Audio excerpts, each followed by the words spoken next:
Hi, Assalamu alaikum. Welcome back to Tasty and Traditional. ഇന്ന് ഞാൻ വന്നിട്ടുള്ളത് നമുക്കെല്ലാവർക്കും പ്രിയപ്പെട്ട പഴംപൊരിയുടെ റെസിപ്പി ആയിട്ടാണ്. വളരെ പെട്ടെന്ന് നല്ല ക്രിസ്പി ആയിട്ട് നല്ല ടേസ്റ്റി ആയിട്ട് തയ്യാറാക്കാൻ പറ്റുന്ന ഒരു പഴംപൊരിയുടെ റെസിപ്പിയാണിത്. നിങ്ങൾക്ക് എല്ലാവർക്കും ഈ റെസിപ്പിനെ കുറിച്ച് അറിയാമെന്നറിയാം, എന്നാൽ അറിയാത്തവർക്ക് കൂടിയാണ് ഈ വീഡിയോ ഞാൻ ഷെയർ ചെയ്യുന്നത്. അപ്പോൾ നമുക്ക് റെസിപ്പിയിലേക്ക് പോവാം.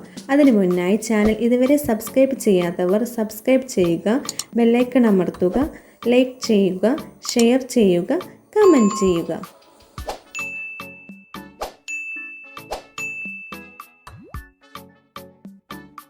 പഴംപൊരി തയ്യാറാക്കാനായിട്ട് ഞാനിവിടെ 4 നേന്ത്രപ്പഴമാണ് എടുത്തിട്ടുള്ളത്. അത്യാവശ്യം പഴുപ്പുള്ള പഴമാണ് ഞാനിവിടെ എടുത്തിട്ടുള്ളത്. അത്യാവശ്യം പഴുപ്പുള്ള പഴം കൊണ്ട് ഉണ്ടാക്കുമ്പോഴാണ് നമ്മുടെ പഴംപൊരിക്ക് ഒന്നും കൂടി ടേസ്റ്റ് ഉണ്ടാവുക. അപ്പോൾ നമുക്ക് ഈ പഴത്തിൻ്റെ തൊലിയെല്ലാം മാറ്റിയതിന് ശേഷം ഞാനിതിനെ നീളത്തിൽ സ്ലൈസ് ചെയ്തെടുത്തിട്ടുണ്ട്. നിങ്ങൾക്ക് വേണമെങ്കിൽ ചെറിയ കഷ്ണങ്ങളാക്കി സ്ലൈസ് ചെയ്തെടുക്കാവുന്നതാണ്.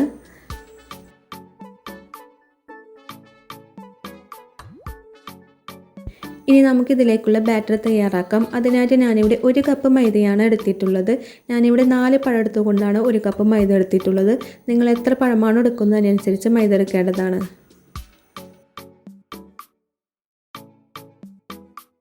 ഇനി നമുക്കിതിലേക്ക് ചേർത്ത് കൊടുക്കേണ്ടത് അരിപ്പൊടിയാണ്. ഞാനിവിടെ 3 ടേബിൾ സ്പൂൺ അരിപ്പൊടിയാണ് ചേർത്ത് കൊടുക്കുന്നത്. അതായത് 1/4 കപ്പ് അരിപ്പൊടിയാണ് ചേർത്ത് കൊടുക്കേണ്ടത്. നമ്മുടെ പഴംപൊരിയുടെ പുറംഭാഗം നല്ല ക്രിസ്പിനെസ് ഉണ്ടാകാൻ വേണ്ടിയാണ് അരിപ്പൊടി ചേർത്ത് കൊടുക്കുന്നത്.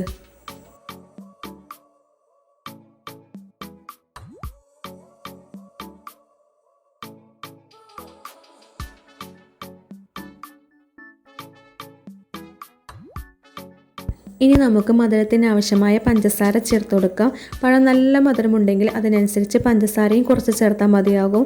ഞാനിവിടെ 3 ടേബിൾ സ്പൂൺ പഞ്ചസാരയാണ് ചേർത്ത് കൊടുക്കുന്നത്.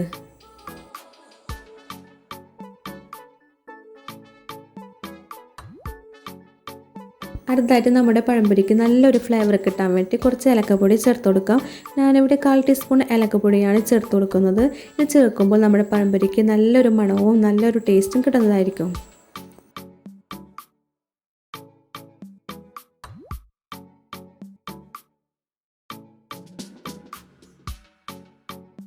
ഇനി നമുക്ക് മധുരം ബാലൻസ് ചെയ്യാൻ വേണ്ടി കുറച്ച് ഉപ്പ് ചേർത്ത് കൊടുക്കുക. ഞാനിവിടെ 1/4 ടീസ്പൂൺ ഉപ്പാണ് ചേർത്ത് കൊടുക്കുന്നത്.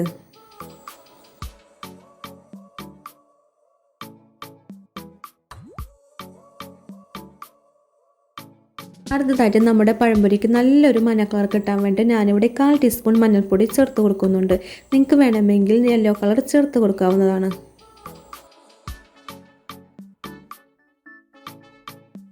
ഇനി ഞാൻ ഇതിലേക്ക് 1/4 ടീസ്പൂൺ കറുത്ത എള്ള് ചേർത്ത് കൊടുക്കുന്നുണ്ട്.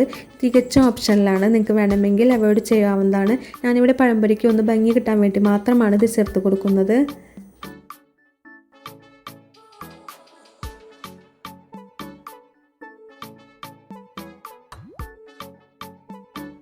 ഇനി ഈ പൊടികളെല്ലാം കുഴച്ചെടുക്കാനായിട്ട് ഞാനിവിടെ നോർമൽ വെള്ളം തന്നെയാണ് എടുത്തിട്ടുള്ളത്.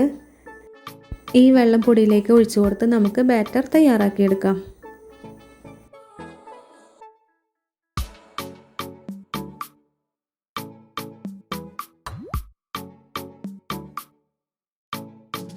ഒറ്റയടിക്ക് വെള്ളം ചേർത്ത് കൊടുക്കാതെ കുറേശ്ശെ വെള്ളം ചേർത്ത് കൊടുത്ത് വേണം നമുക്ക് ബാറ്റർ തയ്യാറാക്കിയെടുക്കാൻ.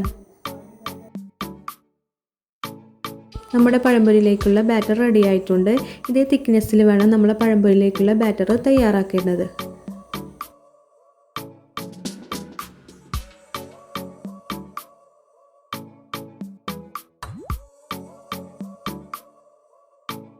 ഇനി നമുക്ക് ഫ്രൈ ചെയ്യാനായിട്ട് പാനിലേക്ക് ആവശ്യത്തിന് വെളിച്ചെണ്ണ ഒഴിച്ചു കൊടുക്കാം. ഞാനിവിടെ വെളിച്ചെണ്ണയാണ് ഫ്രൈ ചെയ്യാനായിട്ട് ഉപയോഗിക്കുന്നത്. നിങ്ങൾക്ക് വേണമെങ്കിൽ ഓയിൽ ഉപയോഗിക്കാവുന്നതാണ്.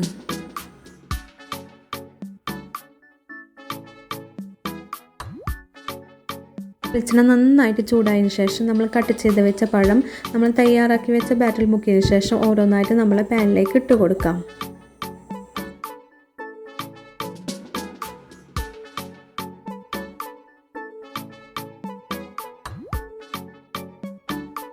തിരിച്ച് മറിച്ചിട്ട് കൊടുത്ത് നമുക്കിത് നന്നായിട്ട് ഫ്രൈ ചെയ്തെടുക്കാം. 2 സൈഡ് നന്നായിട്ട് ഫ്രൈ ആയിട്ട് വന്നപ്പോൾ ഞാനിതിനെ വെളിച്ചെണ്ണയിൽ നിന്ന് കോരിയെടുത്തിട്ടുണ്ട്. ഇതേപോലെ ബാക്കിയുള്ള പഴമെല്ലാം മൈദമാവിൻ്റെ ബാറ്റർ മുക്കിയതിന് ശേഷം നമുക്ക് ഫ്രൈ ചെയ്തെടുക്കാം.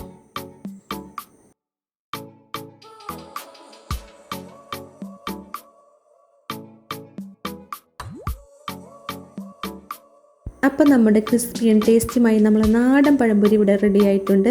വളരെ ഈസി ആയിട്ട് പെട്ടെന്ന് തയ്യാറാക്കാൻ പറ്റുന്ന ഒരു പഴംപൊരിയുടെ റെസിപ്പിയാണിത്. അപ്പോൾ എല്ലാവരും ഇത് ട്രൈ ചെയ്ത് നോക്കണം. അപ്പോൾ ഇൻഷാ അല്ലാഹ് നെക്സ്റ്റ് റെസിപ്പിയുമായിട്ട് നെക്സ്റ്റ് വീഡിയോയിൽ കാണാം.